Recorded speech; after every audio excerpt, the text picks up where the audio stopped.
Hey everybody, it's Bust with Busted Strategies number 17. It's our first draft video of the new season.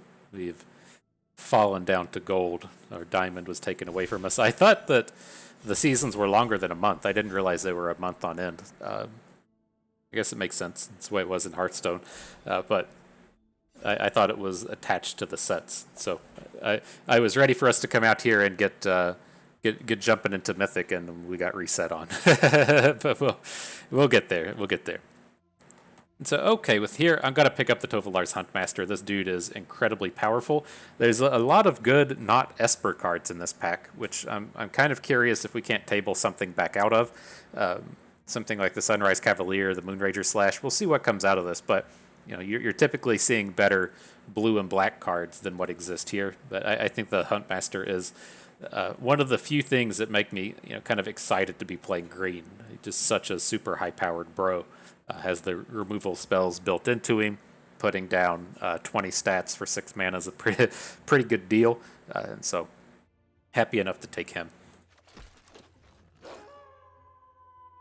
Okay, well, I mean, we do have the options continue on with green. Shadowbeast Sighting is what I consider to be the best green common in the set. And then there's just not much going on here otherwise. Like, I'm okay to play green-black. Wouldn't be opposed to taking something like Digraph Horde, but I'd rather stay a little bit open at this stage. And then there's the Devoted Graphkeeper, fantastic uncommon, but the Graphkeeper isn't enough to make me want to abandon this Huntmaster. So let's just say kind of on color and take the Shadowbeast Sighting here. I think it's comparably powerful to the Digraph thing. Oh boy, green. Like, Storm the Festival isn't the same monster as it is in Constructed, but this is still a pretty good deal if we can kind of like push our curve up a little bit, right? We're not getting, Shadowbeast Sightings off of our Storm the Festivals, but I think this is a good indicator as any that green is probably open. We'll see. We'll see if we wheel this Shadowbeast Sighting at like pick 11 or 12, whatever that math amounts to. But all right, let's start. Too bad you can't Storm the Festival Tovolar down. That would be that would be sweet combos.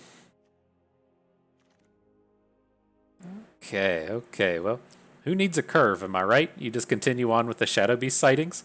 I mean, green seems to be open. I am kind of interested in picking up a card like Dreadhound. I'm okay-ish with green-black, but these green cards are just happening here. Things are happening, looking good. Then the Root Coil Creeper continues on. Don't get me wrong, I do love me a Shadowbeast Sighting and an Eccentric Farmer. Like, just like the green is completely open at this point. I think that's pretty obvious. But the Root Coil Creeper is what I think to be the big payoff for the Shadowbeast Sightings. The ability to ramp these out onto turn 3 is extremely powerful. Okay. So yeah, blue-green gets to continue on. Did not expect to ever see a pick 6 Organ Hoarder for the remainder of the format, but if that's what we're getting offered up, that's what we're taking. Okay, so none of these will end up being playable. I'm happy enough. I feel like where blue-green stands. Like, we may want to place, a slightly higher value on something like Candlelit Cavalry, given we can hit it with Storm the Festival, but don't really want to. I don't think it's that impressive. So here we'll take the Baithook Angler. We're getting into a bit of curve issues here. Our average mana cost looks like it's about like 4.5. So picking up reasonable early game plays is going to be fairly important here. Happily enough, take a Bird Admirer. The big problem that you run into with blue-green is you don't have any interactivity. Like, your spells are all horrible. Like, you can find Clear Shot as pretty, somewhat guaranteed removal, but then you're kind of counting on Lost in the Cellars and like bounce spells to be your removal. So it's a little weak. So there's a lot of decks that just give you fits because you can't answer something that they put on the board. We'll see how we can handle that here.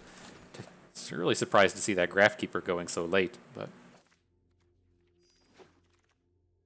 not playing any of these.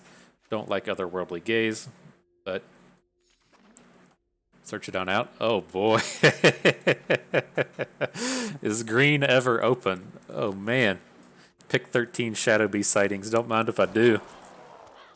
Okay. So how do we best take advantage of these gifts that we've been given? I'm pretty okay with the Celestis in this style of deck. Uh, you know, one of the things that you'll kind of run into is you'll get weird hands with, say, like a bait hook angler where you don't want to play it because you can't trade it, but you need to get the flyer. So it's easy to get good looting discard value out of this. Uh, uh, the only downside is like Shadow or Duel for Dominance is one of the few removal spells that we get. I think I'm okay to pick up the ramp, though. I mean, we're out here trying to play Storm the Festivals and Tovalar's Huntmasters. I think we'll be able to, make good usage out of this mana. And then, given how open green is, maybe we'll just wield that. And so here, we talked about Clear Shot. This is our premier removal. Maybe these Shadowbeast Sightings will keep tabling. Who knows? Maybe this is the one where we end up with like 6 of them. That's not really where we want to be. Like, I'm happy with 3, but Clear Shot is a very easy take for us here. All right. Well, how do we feel about continuing on with Organ Hoarders? Like, they're just too good to pass up, I think. We just need to find more ramp spells, which we just did, and find their removals. Yeah, this is super good. This seems just completely and totally open. Here, the Overwhelmed Archivist play great in this style of deck. I think that it looks very easy for us to just get clogged up at the 3s and the 4s, and so looting away Shadowbeast Sightings isn't the worst thing that we can be doing, especially if it's like a curve where we don't have a ramp card like the Creeper, and then we have a handful of like Organ Hoarders and Shadowbeast Sightings. It lets us, smooth things out. Very powerful card. Glad to add him to the collection here. Okay, well. This will be our first Revenge of the Drowned. We do need to pick up, some of this interactivity. It's not the strongest, but that's what you got to do whenever you're playing blue-green. Here, flip the switch is fine. Probably won't play it, but we're never playing Component Collector. All right, and then I think we have to take the Timberland Guide. This is a very low-value unit, but our curve is a bit of a hot mess here. I would like this Tireless Hauler. I do think it's much better than Candlelit Cavalry, especially when we have the Celestis to kind of pick and choose when day and night is, but we have 0 1s and 3 2s at this point. We have to just find some curve filler in here. Duel for Dominance tabled. Perfect. Wouldn't mind the Harvest-Tide Sentry either, but that's going to be our kind of removal. Pestilent Wolf is fine. Again, not exciting. Okay-ish with Pestilent Wolf in this style of deck because we tend to be a little bit more mid-rangey. I like this in more defensive decks. He's not very good at being aggressive. But here, we just gotta fill out this curve. We're gonna be looking for 6 or so 2-drops, just to make sure that we have enough early game stuff to do. So again, not excited about Timberland Guide, but we got to find something early. Could play Larder Zombies, maybe. I mean, we're certainly not playing Moorcut Behemoth in this deck. We can let that go. All the Crossroads Candle Guides showing up as well.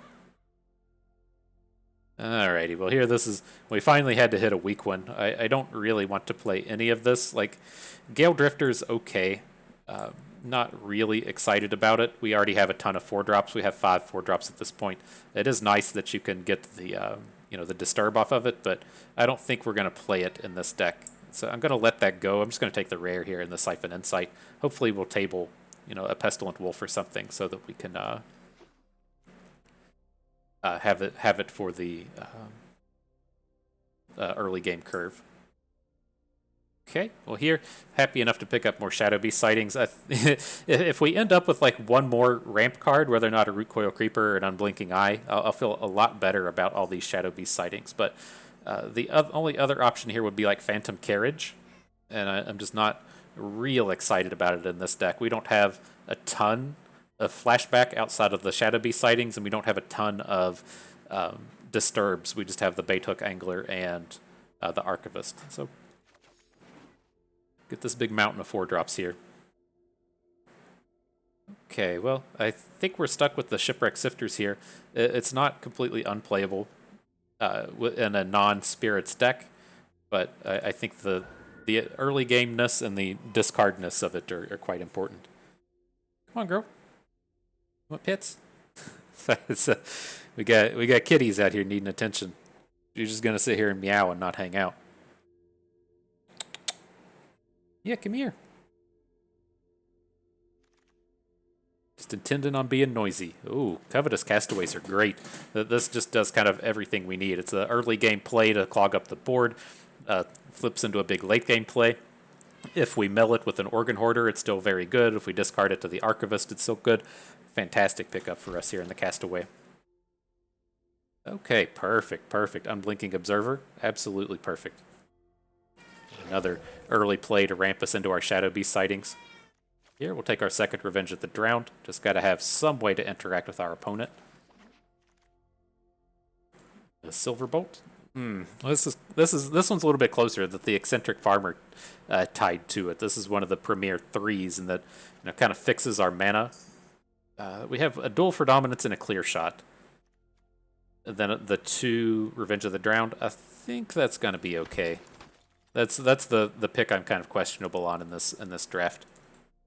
Here, the Harvest-Tide Sentry's fine. We're not trying to be aggressive, but this can trade up. And so I'd rather be playing cards like Harvest-Tide Sentry as opposed to Timberland Guides. Okay, we're running out of stuff here. We're probably not going to play these Pestilent Wolves, so let's just snatch up this uncommon. Get myself all the values. Come on, girl. Oh my god, you were so loud. Oh. Alright. Sorry about that. This is the dumb cat. we'll take the Liberator. Give us some interactivity. Yeah, this is not the smartest cat in the world. I've had to explain to the wife, things work on the Tireless Holler Table. The things all work on the bell curve, and it's not, it's if everything can't be right at average. Everything can't be to the right of average, and this cat, she's just a little bit less of average as far as the intelligence scale goes on the bell curve. I mean, I'm not saying she's like 2 standard deviations from the mean, but she's not getting on Jeopardy anytime soon. But she is a sweetheart. That's what makes up for it. One of the nicest kitties there is. All right. Aside from the kitties, let's see what we can get here. I want to take out all of these Candlelit Cavalries. I think we're just at 1 at this point. And then we can shoot down the curve from there. Flip the Switch isn't going to make the cut. I could see taking out Bird Admirer. I do like it, given that we can't interact, and so it gives us a way to interact with our block our opponent's flyers. Well, let's come back to that one. I think the Larder Zombie can go. It could play okay-ish. I don't think we're having trouble with mills, though. Let's see. The Timberland Guides can go. Shipwreck Sifters can go. Getting close. Take out the Pestilent Wolves. How many 2s do we have now? 1, 2, 3, 4, 5, 6, 7. That looks good. With 7 2s, I think the Larder Zombie could probably go. Now, where do we stand as far as units go? It says we have 14, but 4 of them are Shadowbeast Sightings. So we technically have 18 creatures. So let's get 1 more of these out of here. Let's see. I could see the Outland Liberator going. I do kind of like it since it could get artifacts and enchantments, but that's not the most important thing here. I think I'm leaning towards taking out the Outland Liberator as opposed to Bird Admirer, which I think sounds okay. Yeah, I like this. Now we've got 1, 2. What would we rather take out Bait Hook Angler as opposed to the Liberator?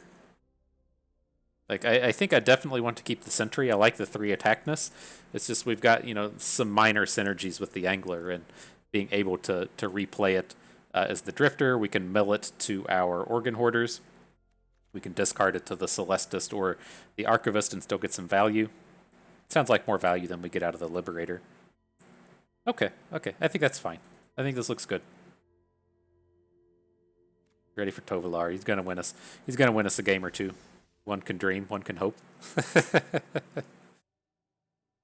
All right, so yeah, interesting deck. We got a lot of raw power here. I mean, green was most definitely and most certainly open. That was a nice set of green cards to pick up while starting with Tovolar. But we got the tools, all the tools one could need. So hands like this, it's a bit of a struggle, right? We're on the draw without a 2-drop, and so I could see mulliganing it, but it feels like it can stall for long enough to be okay. Oh shit! Oh, at least I clicked on the one I expected. I intended to keep here. No 2 from opponent. Good. That seems horrible for any red deck.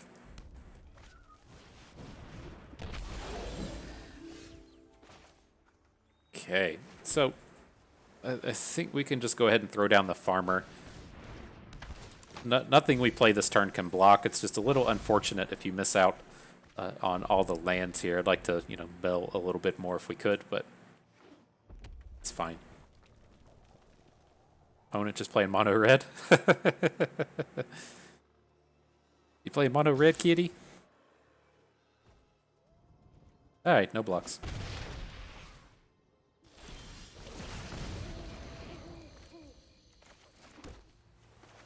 And then here, I think we just kind of need time.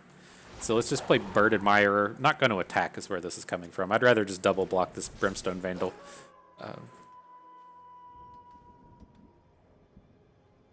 Yeah, looks good.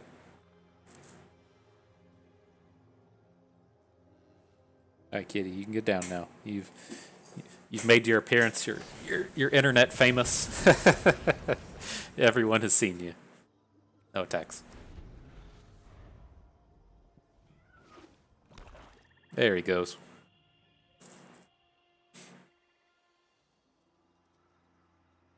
Got the swamp. What can he bring in?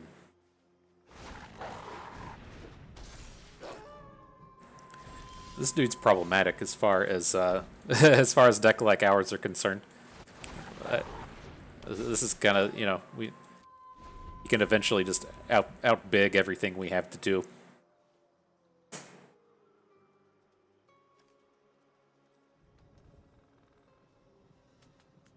So how do we feel if he attacks and has the potential to give his whole squad +2? I think that's okay. The worrisome part with the Eviscerator now is if he doubles up on himself, it makes it a 6/5 first strike. He's a mana short of that right now, though. Is he? No, he's not. It's like I don't want to just throw Dire Stain in front of it and have it fall.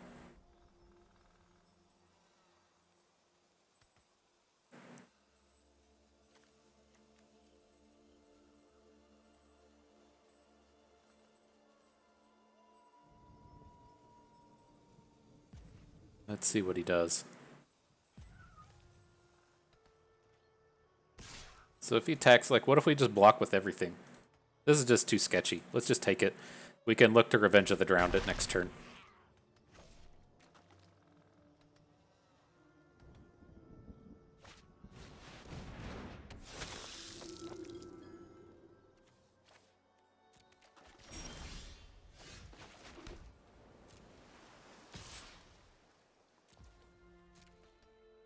Okay, this attack is always good. Big chunks of damage. Now we can potentially do something with Revenge of the Drowned. So if he gives his whole board +2 attack, it's kind of awkward. But as far as first strike abilities go, we could still take this thing down. See if we can't get him to spend his mana.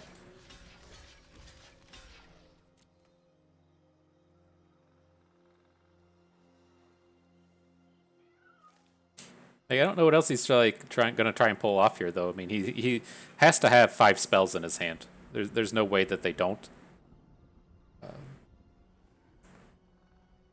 So it's I'm really surprised they haven't played anything else up to this point.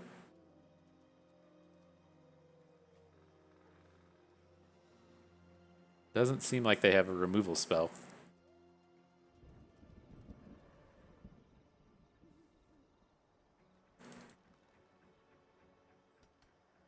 Then I guess the second question is, how do we feel if he just pumps it once? If he's just going to kill our Wing Shredder, and then we can empty off his board of this Blood Tithe Collector. I think I do like that. The Dire Stain is the big one that I'm wanting to hang on to here.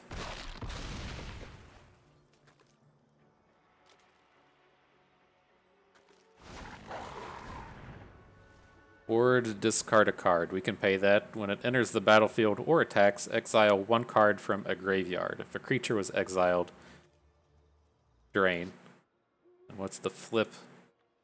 Whenever it enters the battlefield or attacks, exile two cards.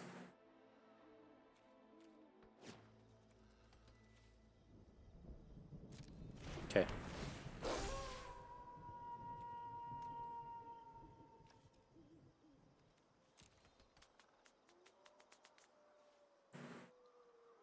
I don't think we're like super risk from this thing. I mean, I could definitely see ourselves getting some value by Revenge of the Drowning it. I don't think I like that though. Like, we have the easy discards for it, but let's get rid of the Blood Tithe. He's gonna have to. He doesn't have to block the Dire Stain this turn, but he's gonna want to win a duel for dominance.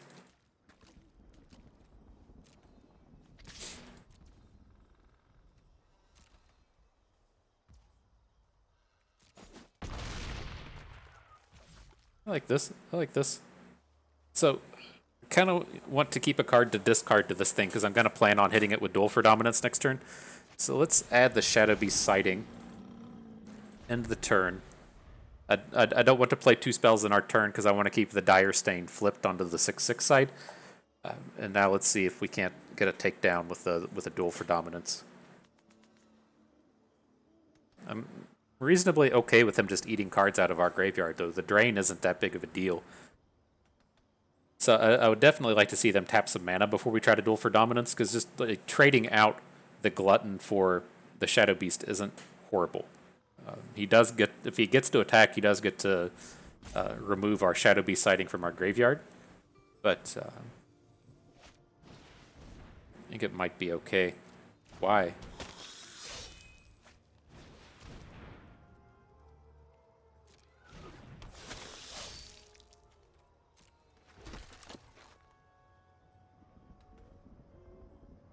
Are there any? There's no punishes now with just double red. My question is, do we want to put the +1/+1 on our Shadowbeast, or do we want to put it on our Dire Stain? I'm leaning towards the Shadowbeast. It's not going to have a good attack next turn as a 5/5, though.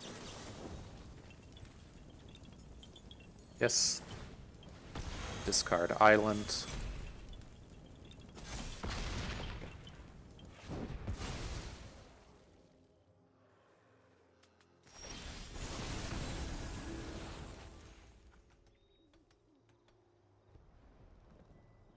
What does this do? Whenever a creature an opponent controls dies, put a 1/1 on the Specialist. Okay.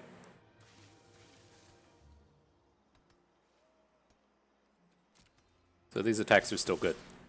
If he wants to kill off one of our units, he's going to have to block with the Specialist itself.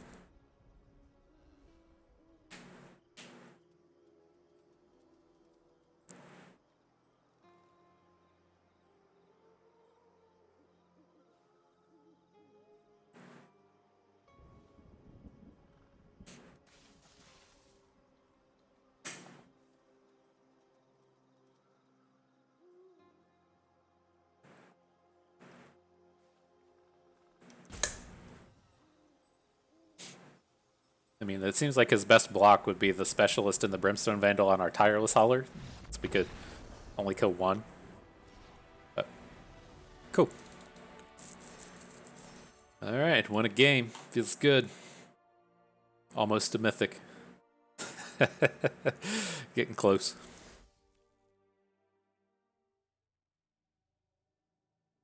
No, that was good. That was cool. We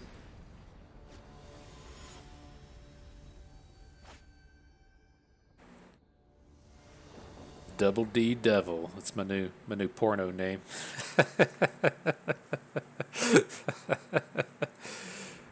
All right. Let's see. This hand is most certainly not a keeper. Even if things go right, we can't play anything until the fourth turn. Let's mulligan that one off. That's a keep. We can send off a forest and then get these turn 3 Shadowbeast sightings going.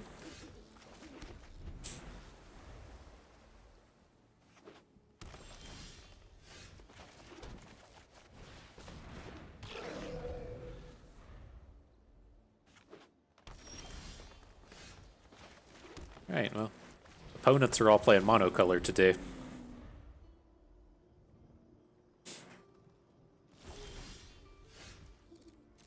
That can't be good. I did the mathematics on if that was good. It is. It is not. It is not good.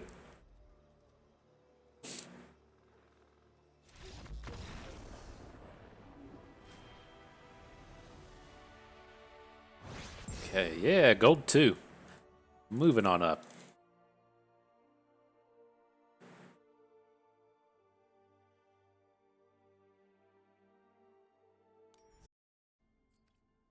Okay. Cool. So curious what we should do. Like I do want to just push into Mythic. That's the competitive player in me, but I'm curious if there's a point in Limited where you should just stop.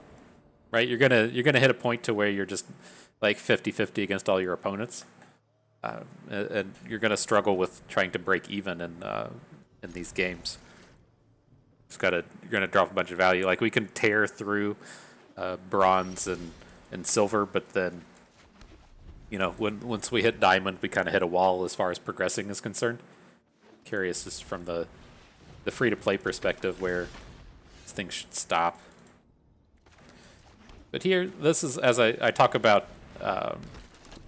The struggles of the blue green deck. There's a lot of cards that just cause you problems. Like if you want to put a Lost in the Cemetery on Scab Wrangler, just doesn't really do anything. And this is actually one of the kind of premier units in the set.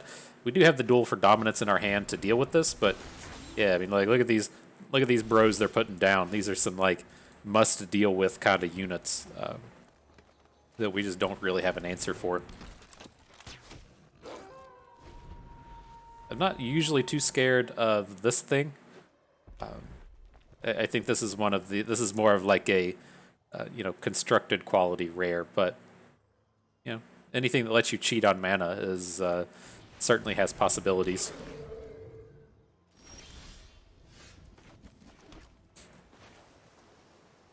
I'm curious if we want to start with like the Shadow Beasts. Because like the first one getting popped by a bounce spell is kind of awkward. We're not really at risk of getting run over or anything here, but I would rather his first play of like Return to the Drown not just be a straight removal spell. But I think this is okay. This is what interacts the best with their board. If they want to come in and just like tap everything.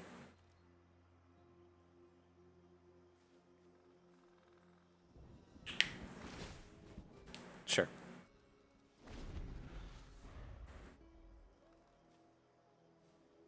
Take us a bit of work to get all this going, but he's played 3 cards we just don't care about at this point. Sure. Down to 1 card in hand. That seems good. Good for us. So I'm considering like switching now. I kind of want to play the Organ Hoarder, but I don't really want to just have to draw a land, right? We're really looking for land number 6 here.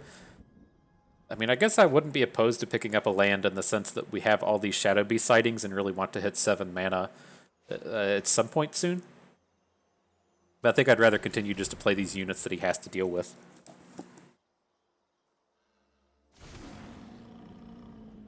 So I think that's okay. No tax. Tap our guy, that's fine.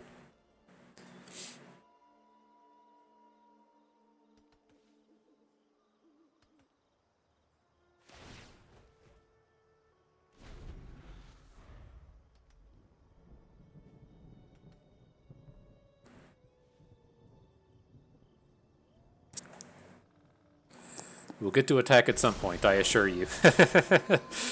An attack will happen. Okay.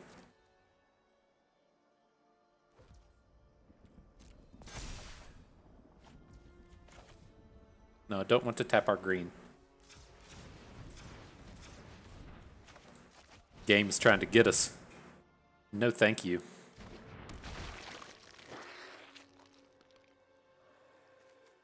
Okay, I think I am happy enough to pick up the forest here. Get rid of a bait hook angler. We don't need unblinking observers at this point. This looks good.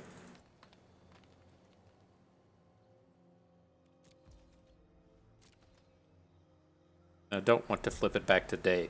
He's the one getting advantages out of the day-night flips. So let's stop there.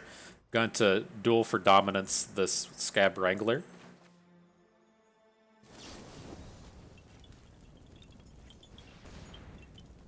See where that gets us.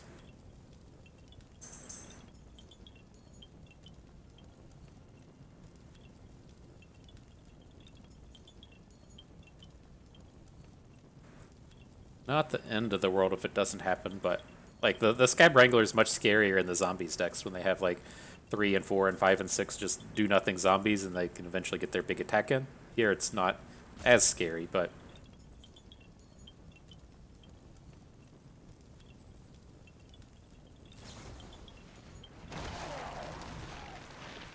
okay. We still get the takedown unless he has another card.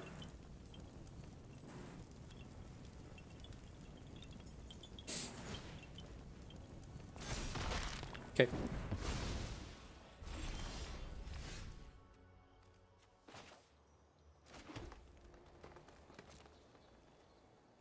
Alright, so we still got lots of good attacks in here, so all 3 of these can go in.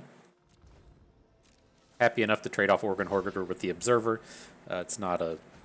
Neither of these are really high value units at this point.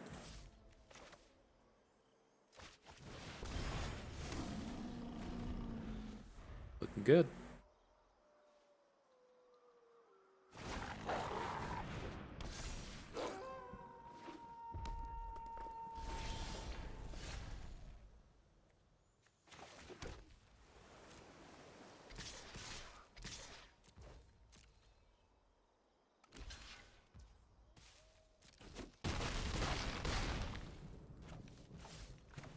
Alright, let's bring on the beasts.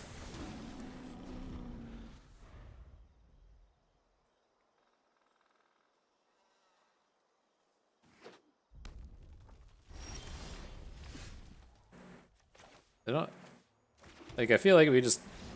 I'm gonna say, like, we should probably play, like, one removal spell here. I was thinking of playing, like, Revenge of the Drowned, but there's an argument not to do it because we're just, like, never losing that game unless something goes completely wrong, and the spells are what keeps it from going completely wrong. But we probably should have just gone for the lethal there. I like the bounce spell onto one of his things since it doesn't help him, you know, if he goes top, then he just doesn't redraw anything relevant, and if he goes bottom, then it just functions as a good removal spell.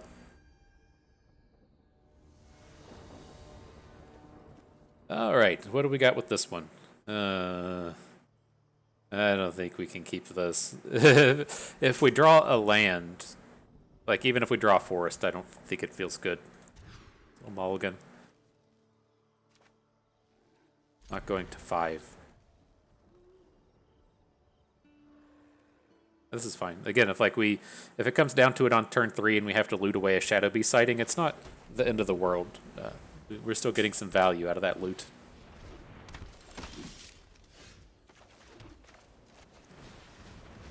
I guess I could have seen an argument to not play the Covetous Castaway and then just try to mill it with the Archivist. But if he turned out to be playing green-white, then we were really going to want the Castaway. Here I'm planning on looting away the Bait Hook Angler. Yeah.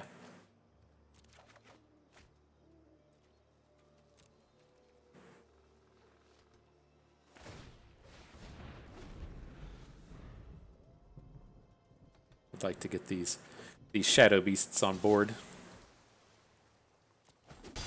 Oh, that's for the party captain. Yeah. Yeah, I wish I was a party captain. That's the best title that there is. Would you like to be a party captain?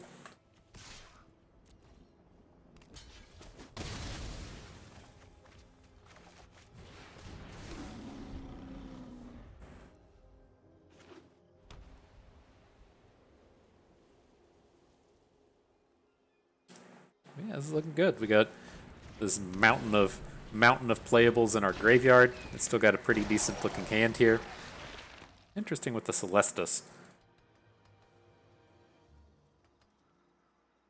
Doesn't so much do anything right now. Okay.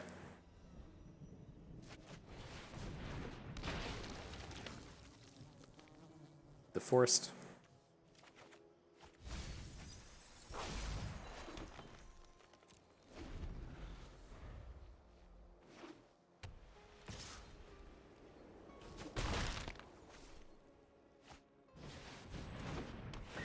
Alright, here's the big flyer package.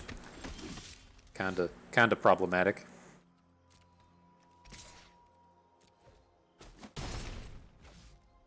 We want to just continue to get on board. I think this is fine. Let's start with the Celestis. I mean, I guess we're guaranteed to hit a land on the farmer anyways, because we already have land in our graveyard. Let's go ahead and get it.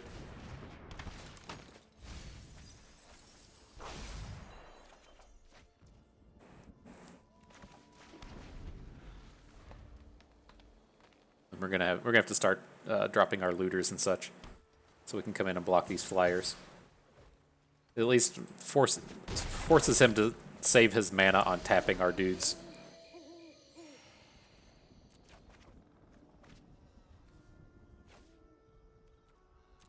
Okay.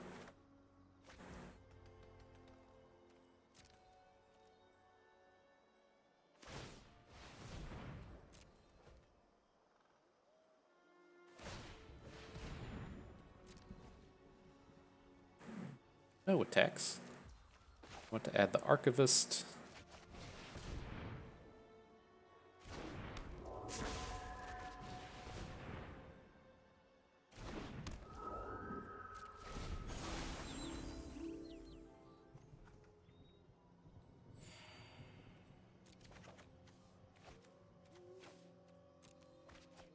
Not bad, not bad. Tons of late game coming out of the Celestis.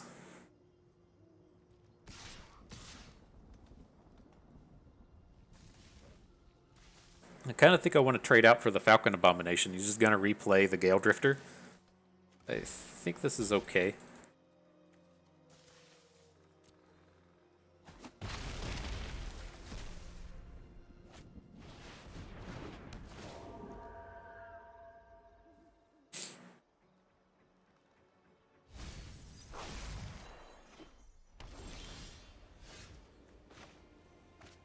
Three, four, six. Do we need to? Let's see. If it comes down to it, we can like clear shot out of our graveyard, but I think I want to see if we can't get like a trade with the Organ Hoarder.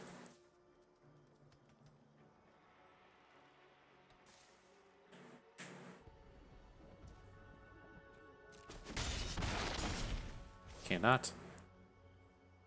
We're on day, so if we want to pass and get the Celestis, I don't think I like that here. Let's just go ahead and play both of our spells while he's tapped out.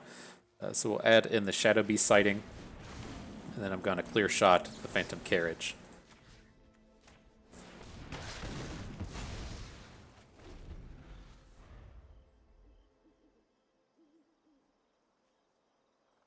Need a way to kill off this this covetous castaway.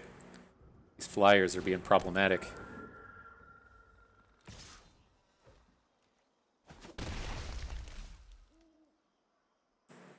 But the Hook Haunt Drifter is at least a good block on the Departed Soulkeeper. It's not going to be something that opponent wants to tap on their turn.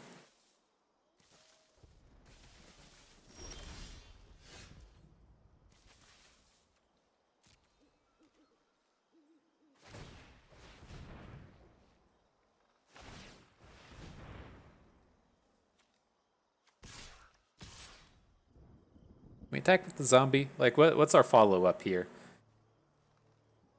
It's day. We can use the Celestis. But if we do, then we can't flip. I think the Castaway has to stay back. I don't. Yeah, let's just Shadow Beast.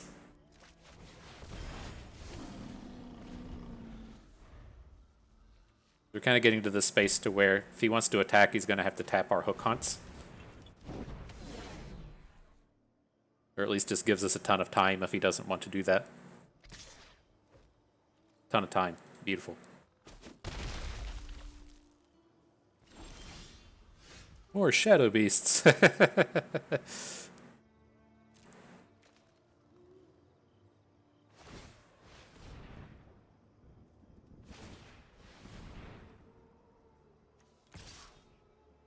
So this turn, my intent is to turn it to night. Like, I think we need to Celestus now. So I think we should be good to attack with the Castaway. Keep our Hook Haunt back. I assume he never blocks here.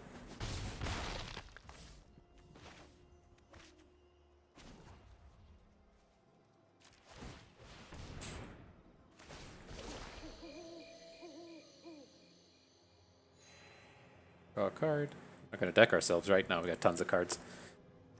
Discard a card.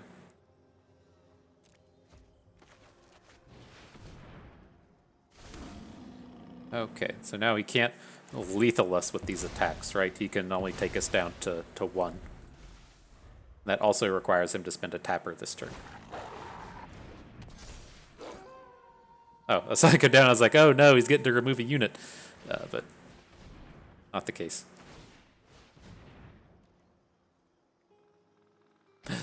Oh no, are we lethal because of the zombie? Did we attack with the Castaway? Oh no, miss it. Miss it. Don't see it. Don't see it. Uh-oh. Uh-oh, we could have got lethal there. Okay. So do we just win now? What has happened? We drew the duel for dominance, so we can kill off the Moonrage Brute. That would take us to 1, but it's probably safer just to kill off his Gale Drifter.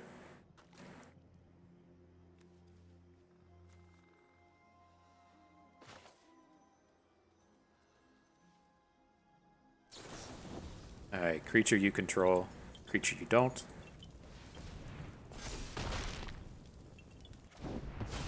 And we can attack with everything, and he only has 1 blocker. Okay, so yeah, we shouldn't have won that one, right? we got a little lucky there. We got a little lucky. He could have attacked with the zombie because we couldn't block with our Covetous Castaway. So good stuff. Good stuff.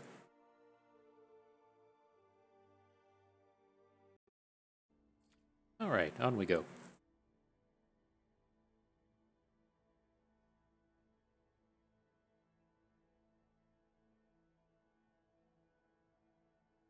Yeah, I'm thinking more and more of that. I don't know if we should just stop at Diamond and play a ton of Constructed. That seems like a reasonable strategy for, if you just want to play the game. Or if you're just looking at Limited as a means to build your collection. I think it sounds reasonable in those terms. Like, I don't know. I kind of feel like we should be able to get up to Mythic. So maybe we'll do it just to do it. I haven't fully decided. I'm also kind of like happy with how we've been doing kind of a weekly constructed video.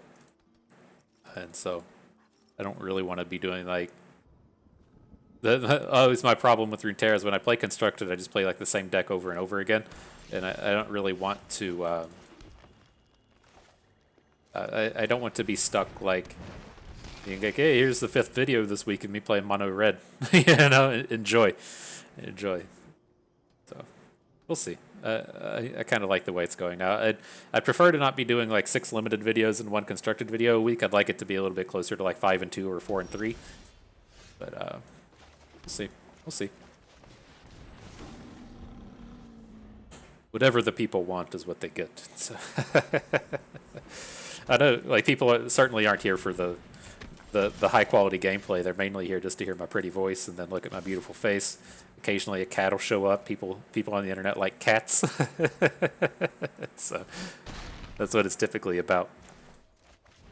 But alright, things are moving here. Hopefully he has quite a few problems with our Shadowbeasts. They had no 2-drop, a 3 that doesn't interact with them well. It starts to be better for them now that they can, play a 2/2 and then trade into the beast with a double block, but it's going to let this happen. If he's representing that he has the +2/+2 and indestructible, I want to be able to come at these with a clear shot.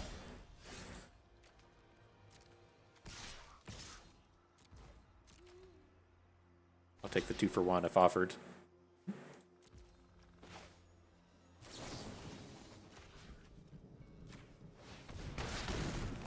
Should have done this the other way. We missed a point of damage here. Right? We could. Our unit wasn't going to lose that combat, so we should have got in for 1 more damage.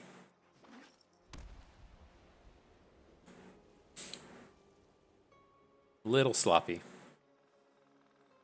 We're just dealing sets of 4 the rest of the game, though, right? It doesn't matter. Shadow Beasts all day, every day.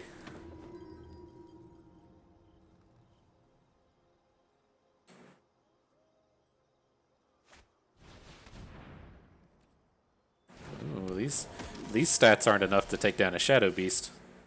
I did the mathematics on those. Here's our sets of 4 being more relevant. It's like I'm kind of tempted to play an Organ Hoarder, in the sense that if like we hit a land, we get to start doubling up on spells. But our Shadow Beasts are too big.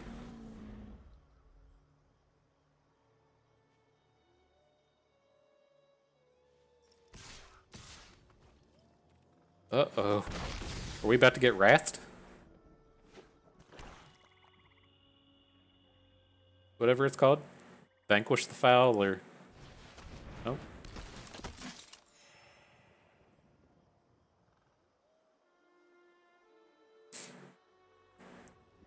I mean, we can attack with Root Coil Creeper onto this board.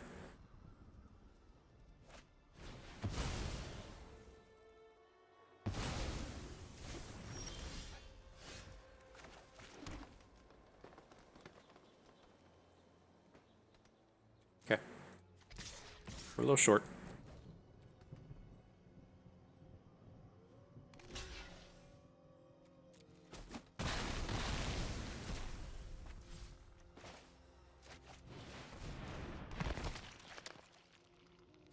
Tovalar, the first time you've made an appearance in this run.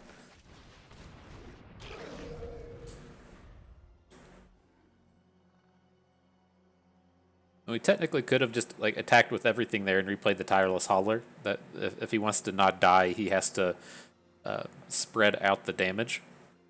I could see that being a bit of a better play, but I think this is okay.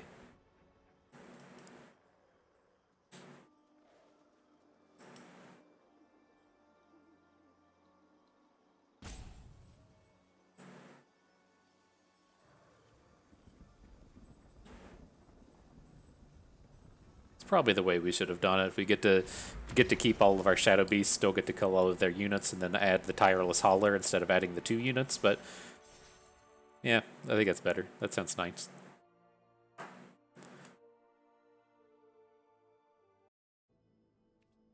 All right, well, we've got our gems back into this one. That's nice. Let's see if we can't take this to 7 though. I think we're potentially strong enough to take this one to 7. Feeling good about it. It's 6? Is it just 6 in this game? However many it is, I feel like we're getting there. Here, we can keep this. This is, again, another one of these draws to where we could potentially play the Castaway on 2. He does tend to just sit around and hang out forever, and so if they don't look like they're playing like green-white or green-red or something, maybe we won't play it and then just discard it to the Archivist. We'll see. We'll see how it turns out.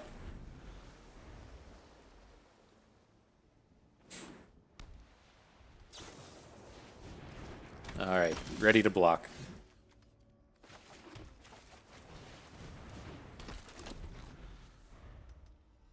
We're starting to get a little floody on these lands anyways, so we can potentially cycle one away. Block. Like it doesn't matter what your trick is, I'll trade this for literally anything.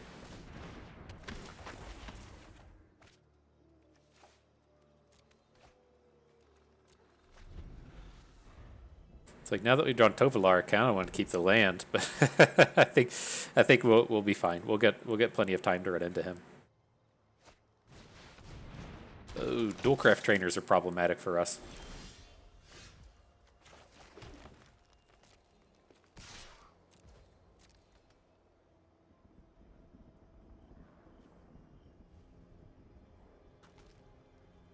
Thinking about them blocks? Oh no, this guy has first strike, doesn't he?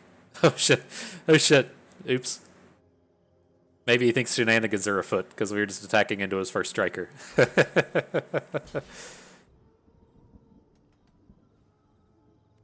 Okay, well, I think we need to deal with this for a moment. Whoops. I was just thinking like how problematic he was for us because the double strike ability is a real pain. But all right, we can make these plays. I think he bottomed it as well. It doesn't say. It looks kind of hard to see.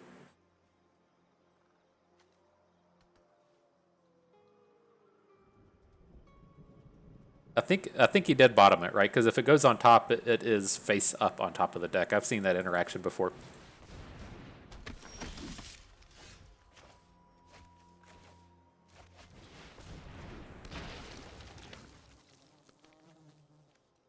I think we have to take the interactivity. I don't envision we're going to get up to 10 mana for Storm the Festival, though.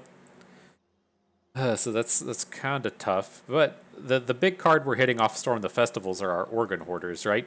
We've got the one Tireless Hauler, the big pile of 4 drops, but they're all spells. Then we have the 2 Organ Hoarders. I think we're good to just let that one go and make sure that we have the spell here. And who knows, maybe we'll hit 10 mana today. maybe we'll go that big.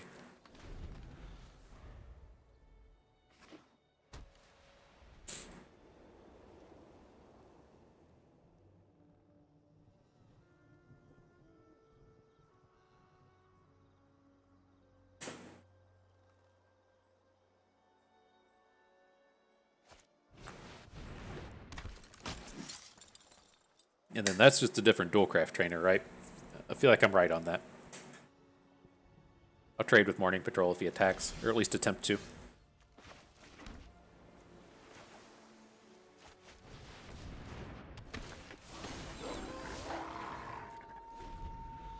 Alright.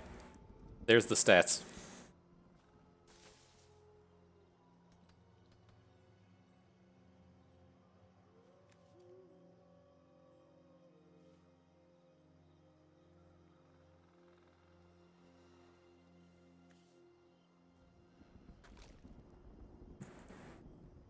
You're just gonna concede.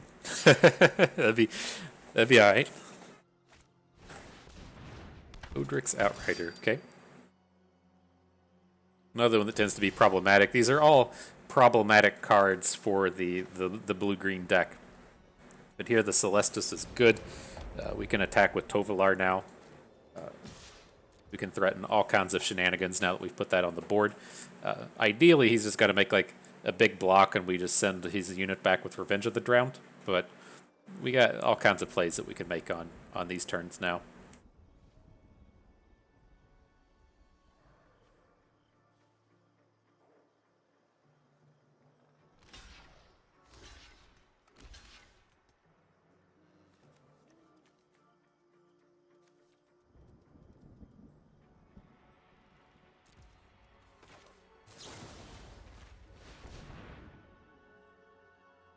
That should do it. Get to kill off 2 of his units. The Outrider goes to the bottom. Our dude survives and gets a bunch of kills. It's good to me. Then on his werewolf side, he does create wolves when he attacks, so we're pretty heavily incentivized to make a Celestus flip next turn. Let's get all the bros on board. Yeah, nice. Okay, so what do we get? Like 2 shots, 3 shots at the final battle here? Where are we at? Go for that 7-0. No losses yet. Looking good, looking good.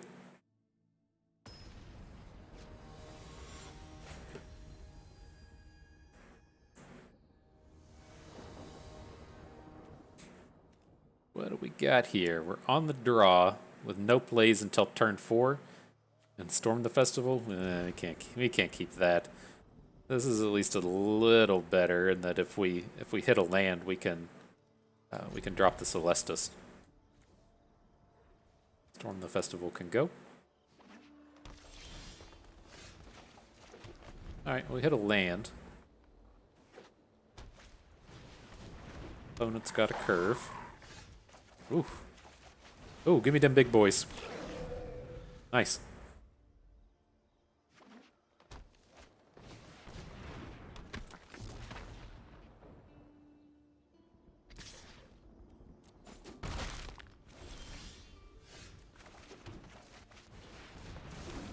Alright, let's get the 4/4s going.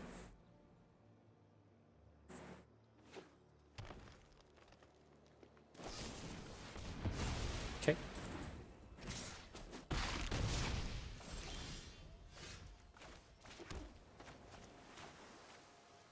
We can play the Celestis, right? We can spend 3, play the Celestis. No, we can't Shadowbeast Sighting. Okay.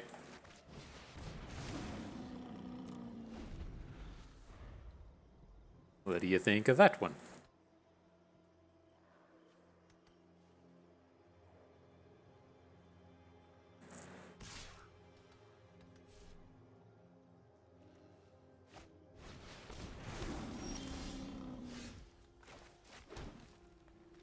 Alright, so now we could add the Celestis and then Revenge of the Drowned something if we want. That sounds good to me.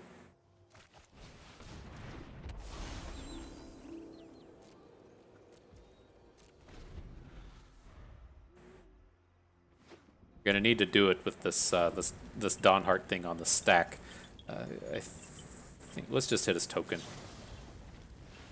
It's the problematic one here.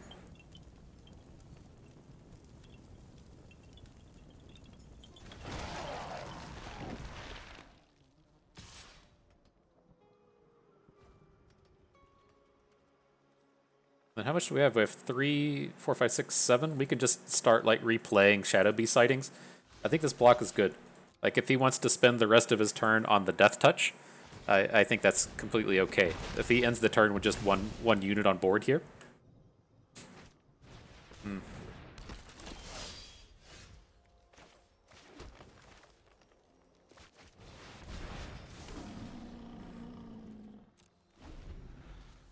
Right, well, we're certainly ahead as far as mana's concerned. He shouldn't be able to hit Coven, right?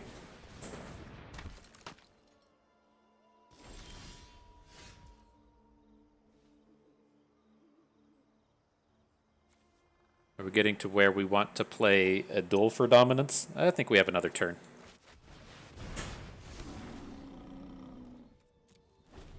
So he can't flash his Shadowbeast Sighting back. It's not unreasonable to think he can hit a 2-drop, but if he doesn't hit a Coven this turn, it's huge for us. You drew the Shadowbeast. Okay.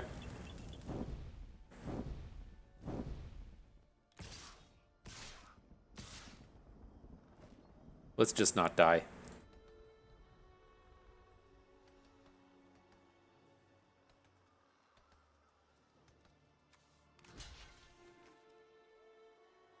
This unruly mob's gonna get awkward as well. Can we ever just go to 3? I don't think so. That ultimately seems really sketchy.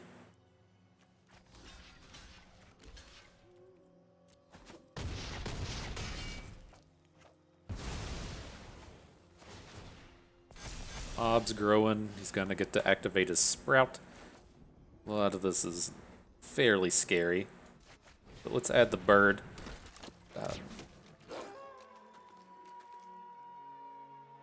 We have to stop there. We need to flip it into night on his turn.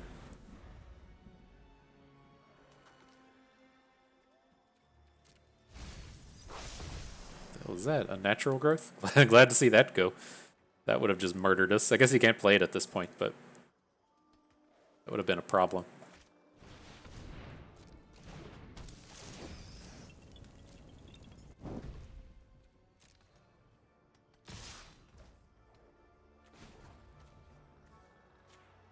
Oh, it's only as a sorcery? Oh, shit. Oh, shit. This is a problem as well, in that if we want to, say, double block the Unruly mob, and then duel for dominance the Harvesttide Sentry, his mob's gonna grow. You just dead to this? Alright. Alright. Feels like that one got away from us a little bit. I'm not sure where we went wrong with that one. It feels like a game we shouldn't be losing. But maybe we... I mean, I guess the only kind of like different thing I'm seeing is if we would have Return of the Drowned the like the Dawn Hearts instead of hitting his token.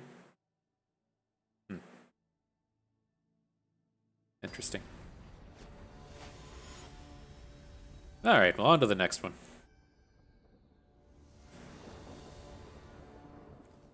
What do we got here? Seems reasonable enough. Have this Covetous Castaway to stall until we get to turn 4. I don't think we can really like mulligan into a ramp unit. It's too greedy. Or we can just draw him though, right? Just go out there and draw him, no problem. No, don't highlight my unit. No removal spells. No. Alright, fine, dude. Alright, well, we need to draw a land real bad.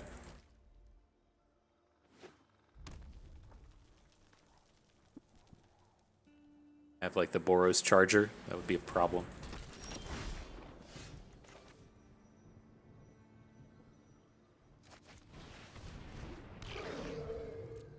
Alright.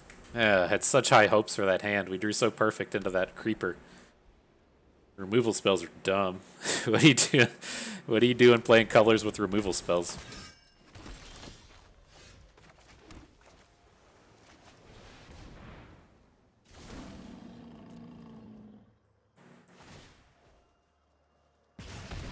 Okay.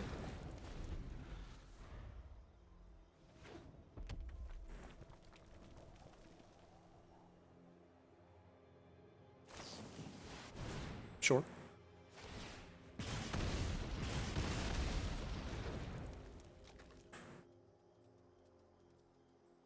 Attacks don't seem great. What do we think about, like, double blocking the Cathars?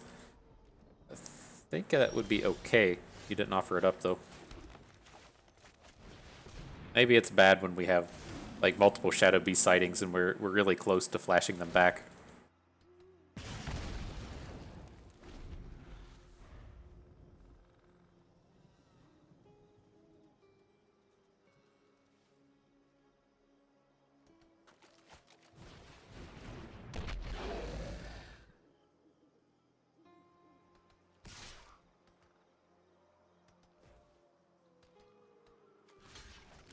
Hey, we're doing this. The like reeks of the +2/+2 combat trick.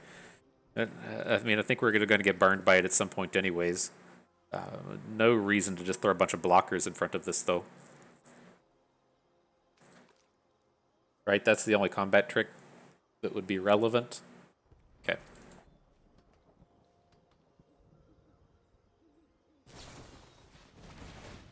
+2/+2. I don't think I've seen that thing ever. Ugh. Brutal. Should have blocked with the Castaway as well. That's pretty painful.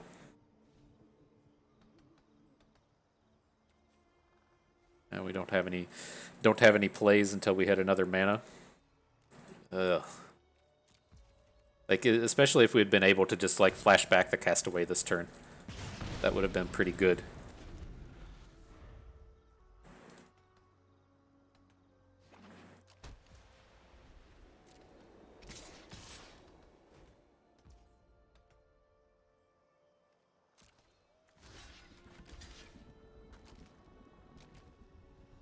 I was hoping to, like, line up a clear shot this turn.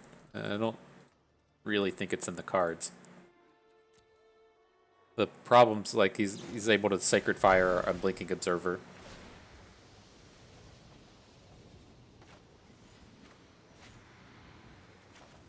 We have to take down this Thermo Alchemist.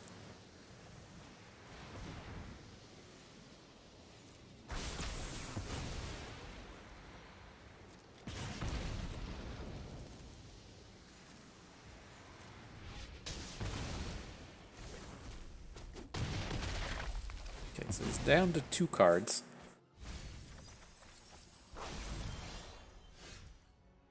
This 3/4 has to be our best play, right? Gives us the most stats at this point. This would be so much better if we'd had access to him in the previous turn. But let's shuffle back in the clear shot. Everything else here can stay. That was our... we definitely didn't play this one as fantastically as we could. If we'd made the double block on the Cathars... oh yeah, everything would have been so much better here.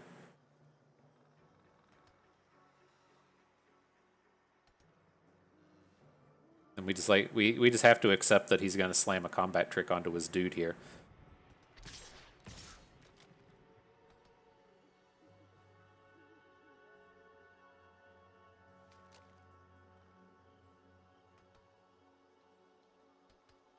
Where's the most damage gonna come from though? Out of the Festival Crasher?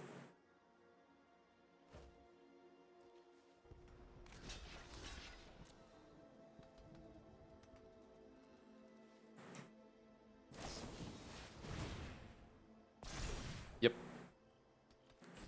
Oh yeah, he gets trample as well. Oh, this one's done. But it's such a brutal turn. I was sitting there thinking like how many we should block that guy with, and I forgot that the +2/+2 red card was actually a card.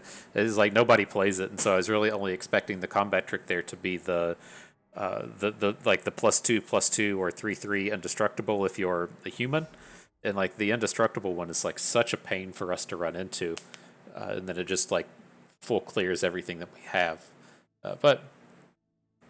Yeah, that board would have just been like so much better. He wouldn't have actually killed off our 1/3, like we wouldn't have had it in our graveyard. He still would have killed off our 4/4, but taking that unit down would have been big. All right, well this looks like a reasonable keep. We got the mana to play our ramp cards and nice looking things here.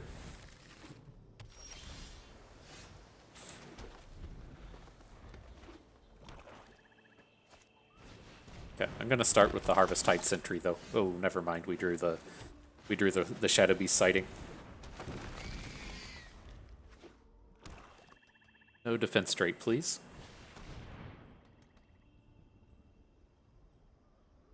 That one's tough. I think we get rid of just like our Harvest-Tide Sentry. I don't think we're just ever going to use it. And then potentially Revenge of the Drowned. Or maybe we do the... I'm kind of like thinking Sentry and Holler just so we can keep a bit of our interactivity.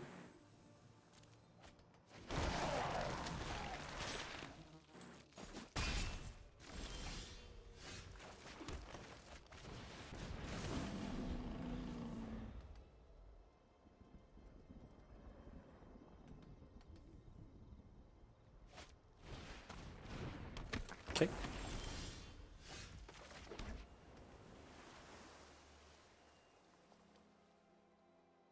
How do we feel about attacks here? They don't seem that good. I don't think we can race against this board. And I mean, if we had kept the Tireless Hauler as opposed to the Revenge of the Drowned, we could have stuck to it, but not like this. Now he's missed his third land, so let's just spend this Revenge of the Drowned now. I want to hit the Awakener, so if he wants to spend his mana and draw his cards, it's okay, but let's get this thing out of here.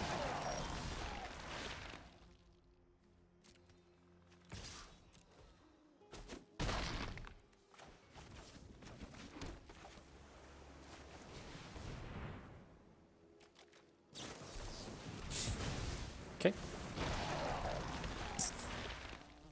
Got around that 3 mana. Now hopefully we're good to get Tovolar going. The counterspell onto our Shadowbeast and then drop our big boy after.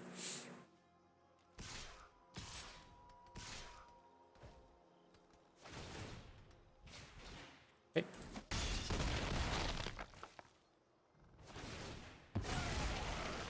Makes sense. If he stalled, he's probably never going to get the time to use any of his tap effects like that. So it's okay.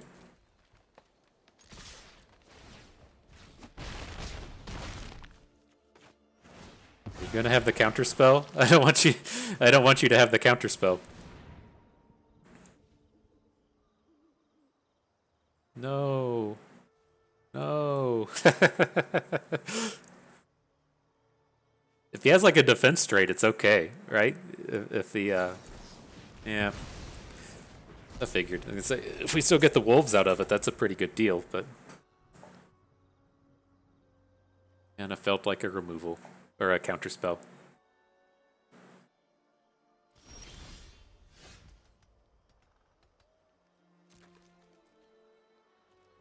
Interesting. Let's see what continues to happen. Storm the festival.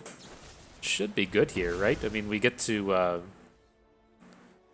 potentially find 2 cards. We've still got all of our Organ Hoarders in here. We've got all of our Organ Hoarders in here.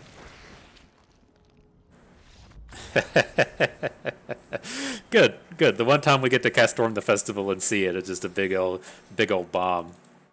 That was pretty nice.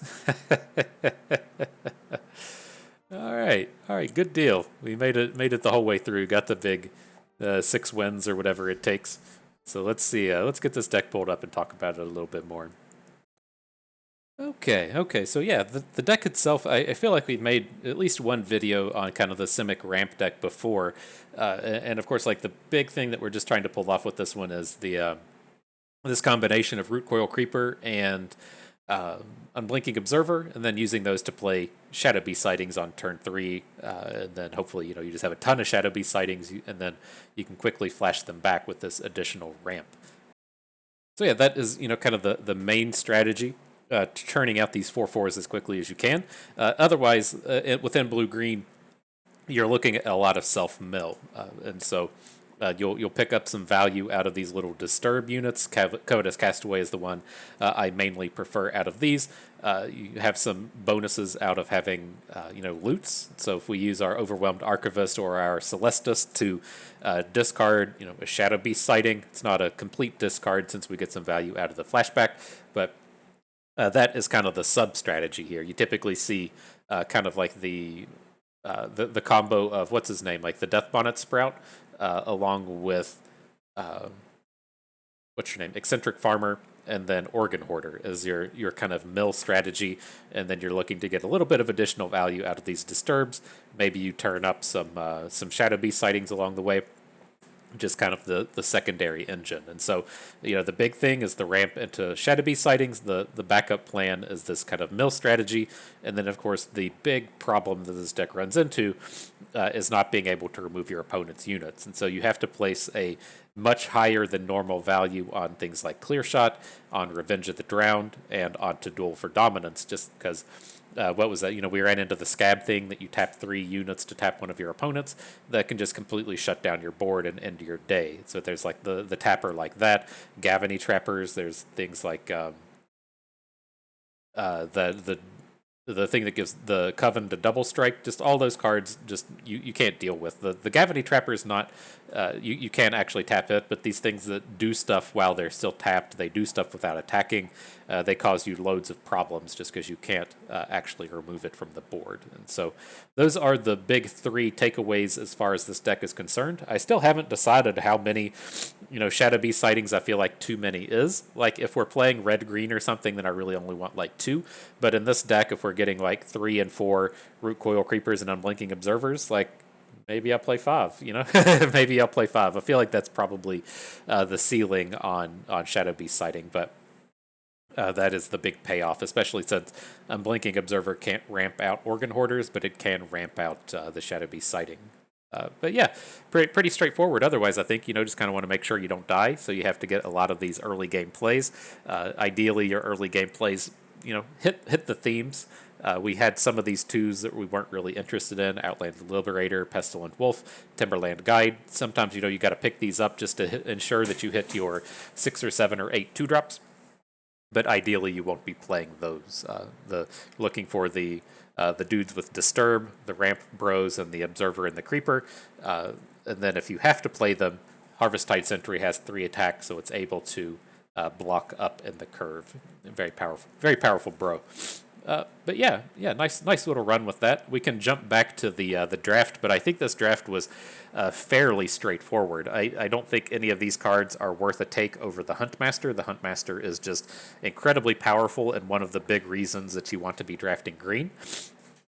I'll typically say, as far as green is concerned, I don't like drafting it unless we're seeing Shadowbeast Sightings around like pick 6 or pick 7. The same thing applies to red with Moonrager Slash. I don't like starting with Moonrager Slash, but if we start seeing it, with a removal spell like this at like pick 5 or pick 6, then I'm happy to do it. With units like the Shadowbeast Sighting, I'm kind of more into like pick 6 or pick 7 to kind of indicate that those colors are open.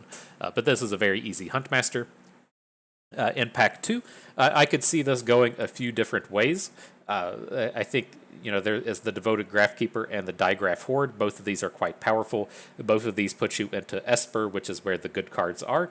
But I think starting off with the Huntmaster, we're okay to jump in on the Shadowbeast Sighting. Like, it's very tough for me to not want to draft green after we take a Huntmaster, because especially I'm reasonably happy enough to be drafting ideally green white, but green black, green blue also have some value, and the green white, green blue or the green black and green blue decks get the bonuses out of Shadowbeast Sighting because they're trying to do a bit of self mill. So I think that was reasonable at pick 2. Pick 3. Storm the Festival, not as good and limited as it is in Constructed. I could see an argument for not wanting to take this, but these packs are all fairly weak, right? I mean, at the end of the day, I guess I could see taking Duel for Dominance over Storm the Festival. I don't know about Shadowbeast Sighting compared to Storm the Festival. You know, we did end up actually tabling this at like pick 13. We picked up the Shadowbeast Sighting, but this would be the pick 11 one, right? There should be one here in 5. Yeah, there was one in 5. We got it 13.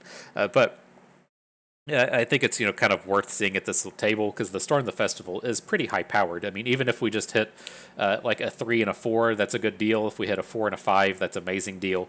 And then we never got to 10 mana today, but this is a deck that could certainly do it. And so I could see an argument for either the Shadowbeast Sighting or the Duel for Dominance, but I think this was an okay take here. Okay, then otherwise, this was a decent Shadowbeast Sighting. In a pack like this, this is where if, you know, we start to see, say, like a defense straight, I'm okay to switch into green-black, but there's no real playables like that, right? I don't want the Dreadhound or the Morcut Behemoth in our base green deck here, and of course the Shadowbeast Sighting is just incredibly powerful. But this is where we get locked in. I think this is pretty safe in taking this Root Coil Creeper. And seeing how things go with blue-green, because the biggest payoff for these Shadowbeast Sightings is going to be the Root Coil Creeper. And so I think that put us in a good space as a green-blue deck. Lots of cards to potentially wheel out of this one as well.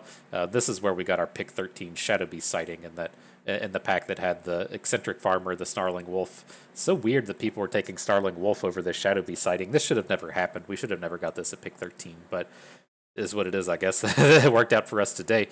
And then we get the immediate payoff in the Organ Hoarder next on the Root Coil Creeper pack. And so that just immediately locks us into blue-green. I don't think there were too many interesting picks the rest of the way. We were just hard locked in, getting this payoff late with the Shadowbeast Sighting. And I think it was pretty straightforward the rest of the way. Again, here, I think at the end of the day, the Celestis was okay.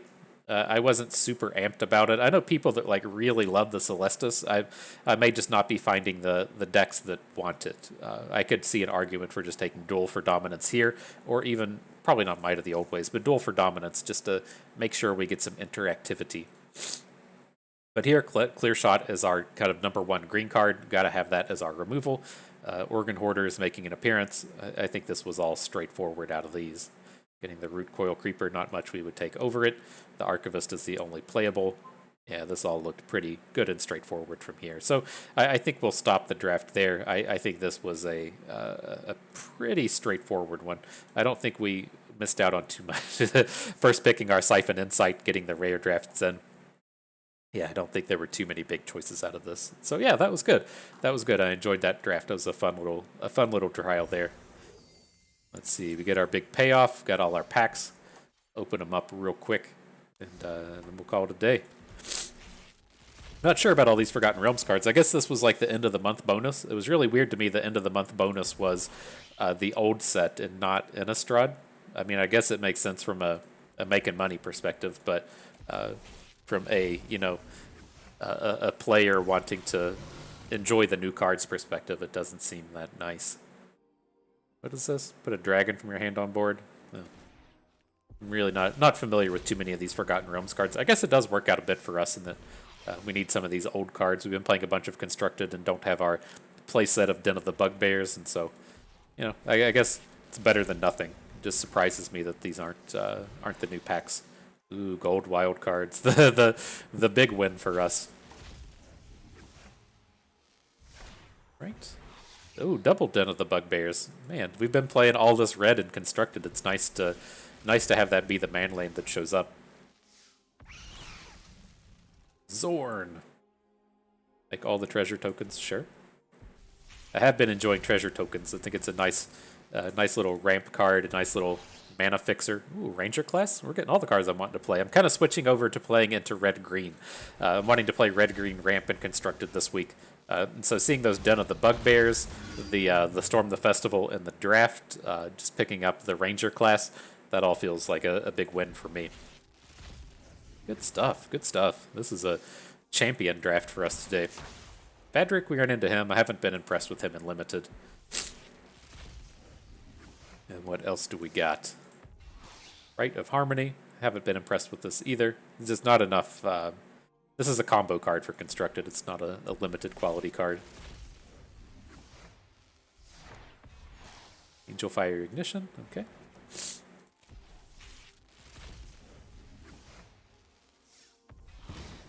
Mythic wild cards. What are we up to? 2 rares and 3 mythics?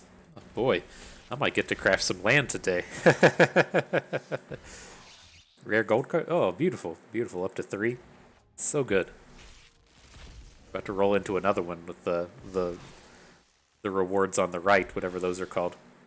Icewind Reservoir. This has been pretty nice and limited. It feels like this is one of the few reasons to play blue-red, being able to churn out a free spell every turn with this thing. Not a free spell, but the opportunity to kind of draw a card every turn. And our last one, the Slaughter Specialist. Nice in the Aristocrats. I mean, this will be nice in everything, right? A 3/3 for 2 is no joke.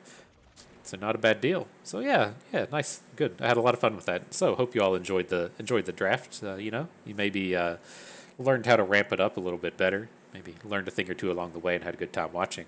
This is Bust, and we thank you for being here.